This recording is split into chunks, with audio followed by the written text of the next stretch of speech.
नमस्कार, बहुत स्वागत है आपका। खबर दिन भर आप देख रहे हैं, मैं हूं आपके साथ ऋतु ज्ञानवाल। इस वक्त बात करेंगे बड़ी खबर की। मुरैना से ये खबर है। मुरैना में दो पक्षों में जमकर विवाद हुआ है। विवाद में जमकर गोलियां चली हैं, दोनों तरफ से जमकर पत्थरबाजी हुई है। मुरैना के सिटी कोतवाली क्षेत्र इस्लामपुरा की ये घटना आपको बता रहे हैं। पूरे इलाके में तनाव की स्थिति है। पुलिस ने मोर्चा संभाल लिया है। पुलिस छावनी में तब्दील हो चुका है इलाका। मुरैना में दो पक्षों में विवाद हुआ, जमकर गोलियां चली, इलाके में तनाव है। पुलिस ने मोर्चा संभाला है।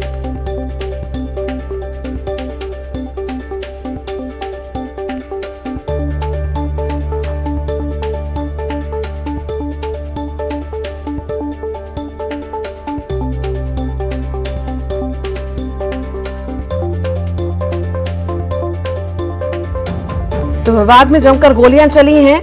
मुरैना की खबर है, जमकर गोलियां चली हैं और छावनी में तब्दील हो चुका है पूरा इलाका। ये तस्वीरें आप देख रहे हैं, विवाद की तस्वीरें हैं। मुरैना से आपको तस्वीरें दिखा रहे हैं जहां पर विवाद हुआ है। दो पक्षों में विवाद हुआ, जिसके बाद गोलियां चली। दोनों तरफ से जमकर पत्थरबाजी की गई, तस्वीरों में देखा जा सकता है। मुरैना के सिटी कोतवाली क्षेत्र इस्लामपुरा की घटना आपको बता रहे हैं। पूरे इलाके में तनाव की स्थिति है। पुलिस छावनी में तब्दील हो चुका है इलाका।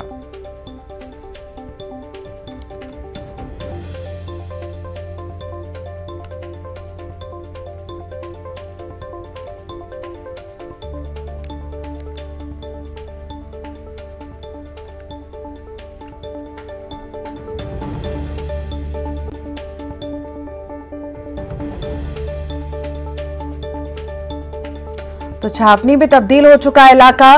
दो पक्षों में विवाद हुआ और विवाद के बाद जमकर गोलियां चली, पत्थरबाजी हुई। आखिर पूरा मामला क्या है, इसके लिए सहयोगी सुशील हमारे साथ जुड़ गए हैं। सुशील, क्या है पूरा मामला, बताइए विस्तार से। देखिए, मुरैना के कोतवाली थाना क्षेत्र के इस्लामपुरे का ये पूरा वाकया है। यहाँ दो गुटों के बीच विवाद हुआ और ये 2 दिन पहले विवाद हुआ था। उसके बाद आज अचानक विवाद भड़क गया और उसके बाद दोनों पक्षों से एक दूसरे के खिलाफ जो है हमला हुआ और इसमें फायरिंग की घटना भी सामने आई है। मौके पर शांति के लिए पुलिस बल मौजूद है और इसके अलावा प्रशासनिक अधिकारी भी लगातार इस मामले पर नजर बनाए हुए। साथ ही पुलिस और प्रशासन आसपास के जो जनप्रतिनिधि है, सामाजिक क्षेत्र में काम करने वाले लोग हैं, उनके साथ बैठक करके दोनों पक्षों को समझाइश देने का प्रयास कर रही है ताकि मुरैना में जो माहौल है वो किसी तरह से शांति और अमन चैन कायम हो पाए। चंबल की तस्वीरें आए दिन हम देखते हैं कि गोलियां चलती हैं, अवैध बंदूकें लोगों के पास रहती हैं। आखिर क्यों नहीं रोक लग पा रही? जरा सी बात पे बंदूक निकल जाती है और लोगों की जान चली जाती है।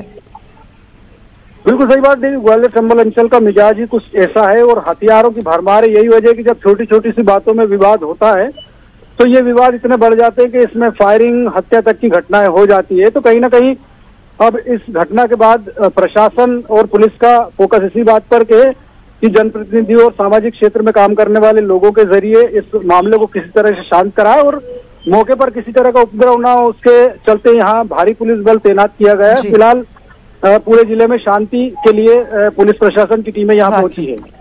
ठीक, बहुत बहुत शुक्रिया सुशील। नारायणपुर से बड़ी खबर की बात करते हैं। नक्सलियों की कायराना करतूत सामने आई है। बीजेपी जिला उपाध्यक्ष सागर साहू को गोली मारी गई है। नक्सलियों ने घर में घुसकर गोली मारी। इलाज के दौरान भाजपा जिला अध्यक्ष की मौत की खबर है। सागर साहू को सिर में 2 गोलियां लगी थी। नारायणपुर के एसपी ने इसकी पुष्टि भी की है। घर में टीवी देख रहे थे बीजेपी जिला अध्यक्ष जिस वक्त ये सब घटना घटित हुई है। छोटे डोंगर थाना से महज 50 मीटर की दूरी पर यह घटना हुई है।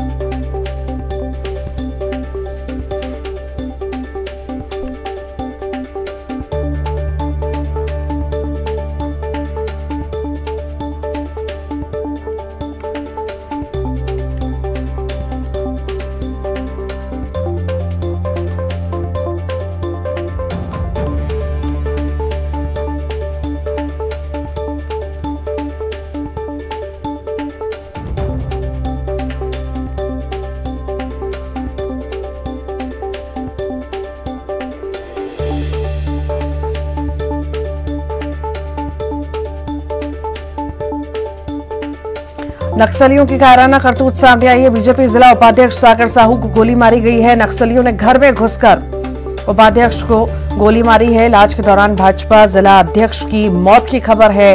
सागर साहू को सिर में 2 गोलियां लगी थी। नारायणपुर के एसपी ने इसकी पुष्टि भी की है। और ज्यादा जानकारी के लिए विवेक हमारे साथ जुड़ गए हैं। विवेक, नक्सलियों के कायराना करतूत सामने आई है।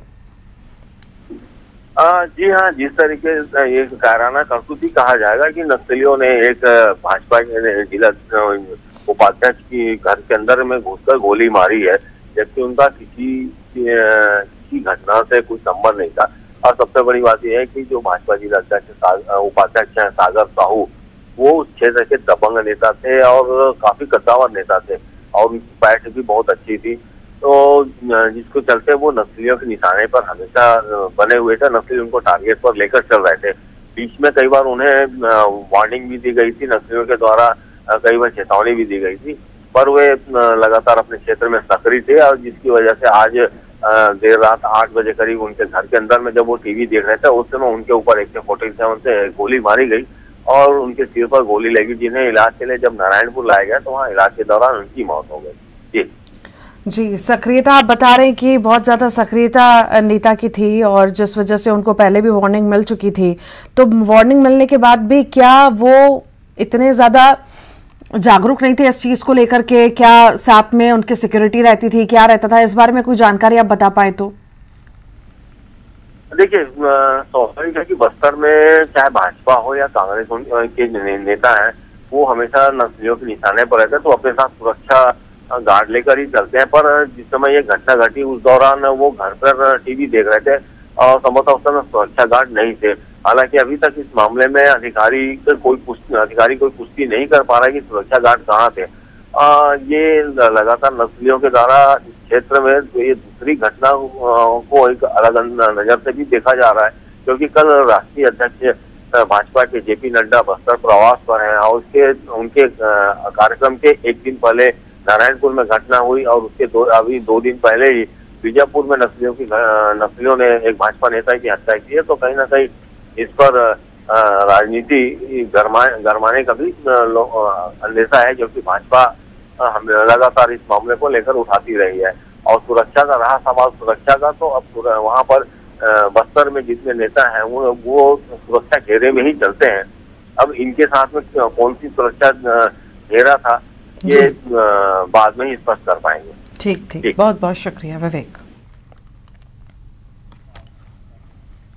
भोपाल से बड़ी खबर की बात करते हैं। 7 IPS अफसरों के ट्रांसफर हुए हैं। Shashendra Chauhan AIG PHQ, Vaishnav Sharma AIG PHQ, Mrigaki Deka ACP traffic zone Bhopal से, Priyanka Shukla ASP Jabalpur, Abhinay Vishwakarma ACP Indore zone, Rishikesh Meena Gwalior ASP, Vinod Kumar Meena ASP Ujjain.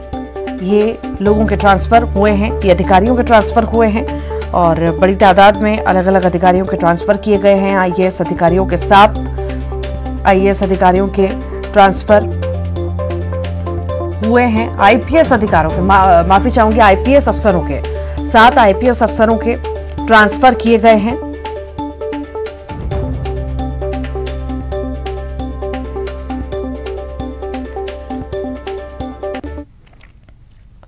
Bhopal से बड़ी खबर की बात करेंगे। राज्य पुलिस सेवा के अफसरों के ट्रांसफर हुए हैं। Gopal Khandel SP PTS Sagar, Surendra Jain SP PTS Rewa, Prabha Choubey SP PTS Ujjain, Pratibha Patel SP PTS Umaria. Home department ने जारी किए आदेश। राज्य पुलिस सेवा के 2 पुलिस अधिकारियों को अनिवार्य सेवानिवृत्ति, अनिल मिश्रा और कृष्ण कुमार वर्मा को अनिवार्य किया गया है सेवानिवृत्ति।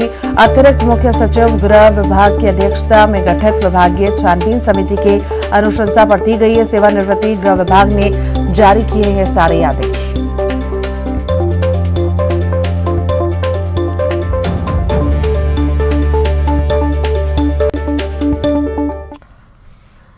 रायपुर से बड़ी खबर की बात करते हैं। क्रिप्टो करेंसी के नाम पर ठगी करने वाले 3 आरोपी गिरफ्तार हुए हैं। देश भर में क्रिप्टो करेंसी के नाम पर ठगी का आरोप लगा है। 300 दिनों में रकम 3 गुना करने का झांसा देते थे। अलग अलग राज्यों में सेमिनार आयोजित करते थे ठग। तीनों आरोपी बेंगलुरु और तमिलनाडु से गिरफ्तार हुए हैं। अलग अलग लोगों से करीब 28 लाख रुपए की ठगी कर चुके हैं। पुरानी बस्ती थाना, आरंग थाना पुलिस और anti cyber and crime unit की टीम ने ये कार्रवाई की है। क्रिप्टो करेंसी से संबंधित फ्रॉड के 2 प्रकरण सामने आए थे। एक में आरंग थाने में 14 लाख की ठगी में अपराध दर्ज किया गया था और एक अन्य प्रार्थी की तरफ से 13 लाख की ठगी क्रिप्टो करेंसी के नाम से होने पे पुरानी बस्ती थाने में अपराध दर्ज किया गया था।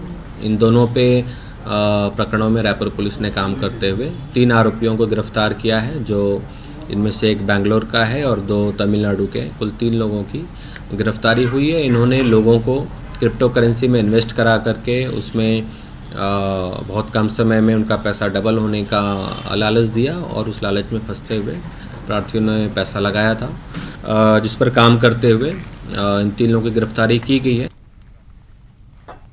रायपुर से बड़ी खबर की बात करते हैं। देसी कट्टे के साथ ही अंतर्राज्यीय आरोपी गिरफ्तार हुआ है। शराब दुकान के बाहर देसी कट्टे के साथ आरोपी गिरफ्तार हुआ। आरोपी फैजल खान ने भोपाल से कट्टा लिया था। खम्हाडी थाना क्षेत्र का यह मामला आपको बता रहे हैं।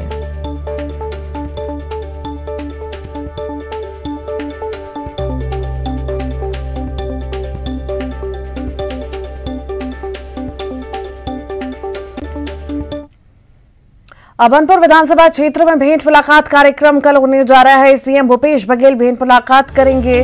तामा सिवनी और खोरपा गांव में लोगों से मुलाकात करेंगे। चंपारण में भगवान श्री राम की प्रतिमा की स्थापना करेंगे।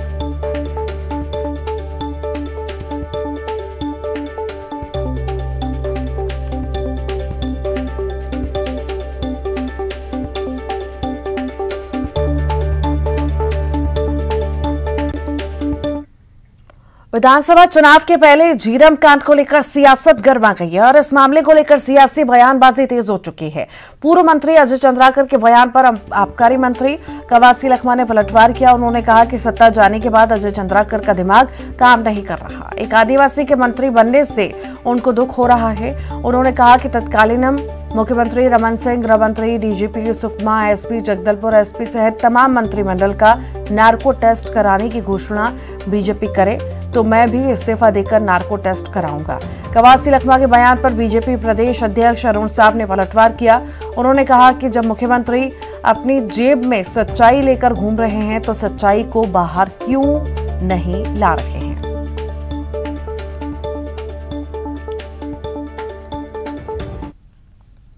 का खेल ये खेल रहे हैं, किसकी रिपोर्ट आ गई और क्या जानना। जब प्रत्यक्षदर्शी कांग्रेस सरकार में मंत्री है उनसे सारी बात पूछ लेना क्या घटना घटी है। इस्तीफा दिलवा के नाटक क्यों कर रहे हैं। प्रत्यक्षदर्शी है, घटना में शामिल हैं, जो दोषी बताए कवासी लखमा जी उनको फांसी में चढ़ा दें। अजय चंद्राकर को सत्ता जाने के बाद उसका दिमाग काम नहीं कर रहा है, तो इसलिए उनको, क्योंकि मैं आदिवासी परिवार से पैदा हुआ हूं, तेंदुपत्ता तोड़ा हूं, अभी मंत्री बनाऊं उसको अच्छा नहीं। ये भी बोला है कवासी लखमा को नार्को टेस्ट होना चाहिए। मैं आज ही आपके टीवी के माध्यम से बोलता हूं, अगर उस समय के तत्कालीन सुकमा का एसपी, जगदलपुर का एसपी और रमन सिंह, उस समय मंत्री, गृह मंत्री से लेकर मंत्रिमंडल, अगर इसमें तैयार होगा, मैं कल उसको इस्तीफा देके मैं सबसे आगे जाएंगे। देखिए, बात ये है कि वर्तमान मुख्यमंत्री जी लगातार इस बात को कहते रहे कि बस्तर का, झीरम का सच मेरे जेब में है, कभी भी दे सकता हूं। तो आपने जांच के लिए गठन किया है समिति का, वो सच अब तक उस कमेटी को क्यों नहीं दे रहे हैं मुख्यमंत्री जी। सारा दूध का दूध, पानी का पानी हो जाएगा। आपके पास सारा सबूत आपके जेब में है। बीजेपी के राष्ट्रीय अध्यक्ष जेपी नड्डा कल्याणी शनिवार को बस्तर आ रहे हैं। यहां वो सबसे पहले मां दंतेश्वरी की पूजा करेंगे। इसके बाद कोर ग्रुप की बैठक और आमसभा को संबोधित करने वाले हैं। जेपी नड्डा के छत्तीसगढ़ दौरे को लेकर राजनीतिक गलियारों में काफी हलचल है। प्रदेश के बीजेपी नेताओं का कहना है कि उनका दौरा ऐतिहासिक होगा और 2023 में पार्टी वापसी करेगी। तो वहीं कांग्रेस ने कहा कि छत्तीसगढ़ में अगर जादू चलेगा तो सिर्फ और सिर्फ सीएम भूपेश बघेल का। माता दंतेश्वरी का आशीर्वाद प्राप्त करेंगे और कोर ग्रुप की बैठक लेकर एक आम सभा को संबोधित करने वाले हैं। उनके आगमन को लेकर क्षेत्र में भारी उत्साह है और बड़ी संख्या में, हजारों की संख्या में लोग उन्हें सुनने के लिए आने वाले हैं। उनकी यह यात्रा ऐतिहासिक होने वाली है और निश्चित रूप से भारतीय जनता पार्टी के एक एक कार्यकर्ता उत्साह और ऊर्जा लेकर यहां से जाएंगे। 2023 में कमल खिलाने का काम करेंगे। हाँ, ये स्वागत है, लेकिन चुनाव के पहले नड्डा के बड़ा आदमी, देश का माननीय प्रधानमंत्री जी बीजापुर आए थे। कहीं वो सीट जीता, कहीं बस्तर को मिला। यहाँ मोदी का ना जादू चलेगा, यहाँ का ना नड्डा का चलेगा, यहाँ चलेगा जनता का, भूपेश बघेल का काम। आदिवासी का जो भूमिहीन किसान, मंदिर, देवगुड़ी, गोबर खरीदी, 2500 रुपया दान खरीदी। छत्तीसगढ़ प्रदेश कांग्रेस संचार प्रमुख सुशील आनंद शुक्ला ने कई मुद्दों को लेकर प्रमुख विपक्षी दल बीजेपी पर निशाना साधा। उन्होंने बीजेपी के राष्ट्रीय अध्यक्ष जेपी नड्डा के छत्तीसगढ़ दौरे पर तंज कसा। उन्होंने कहा कि अच्छा मौका है जेपी नड्डा अपनी पार्टी से के सूबे में 15 सालों के कार्यकाल को देखें और आदिवासियों के साथ हुए अत्याचार के लिए माफी मांगी। तो वहीं उन्होंने एक बार फिर आरक्षण के मुद्दे पर राजभवन से लेकर बीजेपी पर सवाल उठाए। बजट सत्र को लेकर सुशील आनंद शुक्ला ने कहा कि बीजेपी जब से विपक्ष में आई है सदन को चलने नहीं दे रही।